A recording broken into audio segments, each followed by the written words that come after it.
लेकिन राजकुमारी दूर कहीं काली पहाड़ी के पीछे एक हवन कुंड के सामने बैठी थी और हवन कुंड के दूसरी तरफ बैठा था जयप्रताप, जो कि राजकुमारी को आंखें भरकर देख रहा था। और जयप्रताप राजकुमारी से जो भी कह रहा था, राजकुमारी उसकी हर बात मान रही थी। और वहीं दूसरी तरफ राज्य में हाहाकार मचा हुआ था, लेकिन राजकुमारी को जैसे ये सब कुछ पता ही नहीं था। वो सिर्फ हवन कुंड के सामने बैठी थी। महाराज, राजकुमारी को हर जगह पता लगाया, लेकिन राजकुमारी का कहीं भी पता नहीं चला। ना जाने राजकुमारी कहाँ होगी, किस हाल में होगी। मंत्री जी, राजकुमारी का पता लगाइए, वरना हम जी नहीं पाएंगे, हम जीते जी मर जाएंगे। मंत्री जी, आप तो जानते ही हैं, राजकुमारी हमारे दिल का टुकड़ा है। महाराज, इन्हीं हाथों ने राजकुमारी को गोद में उठाया है। राजकुमारी जितनी आपकी बेटी है, उतनी ही हमारी भी बेटी है। हम राजकुमारी को कहीं से भी ढूंढ निकालेंगे। महाराज, आप चिंता मत कीजिए, बस थोड़ा धैर्य रखिए। हमें आप पर पूरा भरोसा है मंत्री जी, लेकिन हम बहुत चिंतित हैं। महाराज, आप भरोसा रखिए, कुछ ही पलों में राजकुमारी आपकी आंखों के सामने होगी और हमारी आंखें भी तरस गई हैं उन्हें देखने के लिए। आप तो जानते हैं, राजकुमारी इस महल की शान है, इस नगर की शान है। आप चिंता मत कीजिए, आप धैर्य रखें, हम कहीं से भी राजकुमारी को ढूंढ निकालेंगे। और तभी मंत्री जी वहां से जाने लगते हैं। तभी महाराज मंत्री जी को टोकते हैं और कहते हैं, मंत्री जी, आपके पुत्र जयप्रताप कई दिनों से महल में आए नहीं, सब ठीक तो है?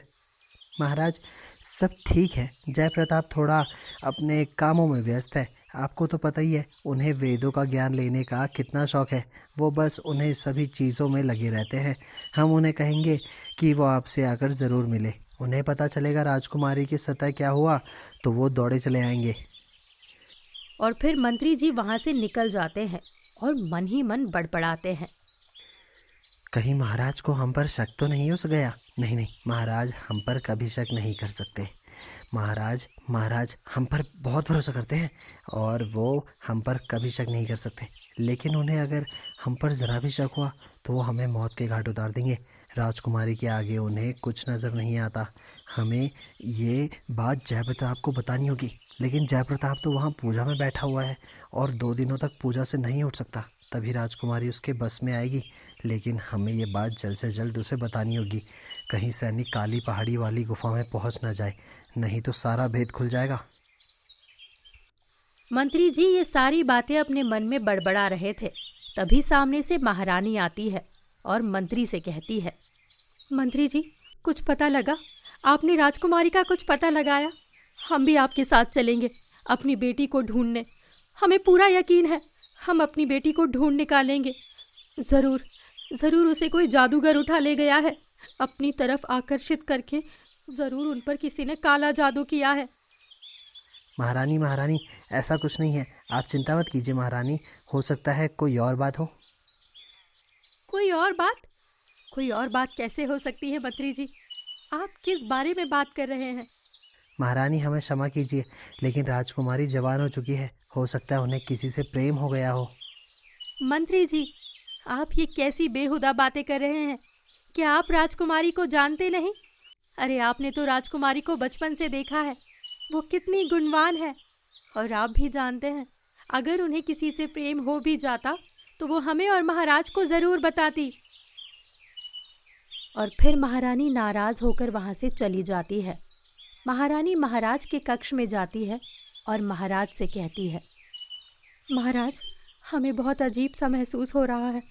मंत्री जी से बात करके हमें कुछ सही नहीं लगा। क्या हुआ महारानी? महाराज, राजपुरोहित जी ने कहा था कि राजमहल का कोई अपना ही है जो हमें धोखा दे रहा है। ये क्या कह रही महारानी, आप खुलकर बताइए। महाराज, राजकुमारी की माता होने के नाते हमारी शक की सुई किसी पर अटक रही है। हाँ महाराज, आज सुबह जब हमने मंत्री जी से कहा कि आप लोग क्या पता लगा रहे हैं, तो उन्होंने कहा कि राजकुमारी जवान हो गई है। हो सकता है वो किसी के साथ। क्या मंत्री जी ने ऐसा कहा? क्या वो राजकुमारी को जानते नहीं? महाराज, हमें किसी पर भी भरोसा नहीं करना चाहिए। मुझे लगता है हमें अलग से एक सेना बनानी चाहिए जो राजकुमारी को ढूंढे, और वो भी बिना किसी को बताए।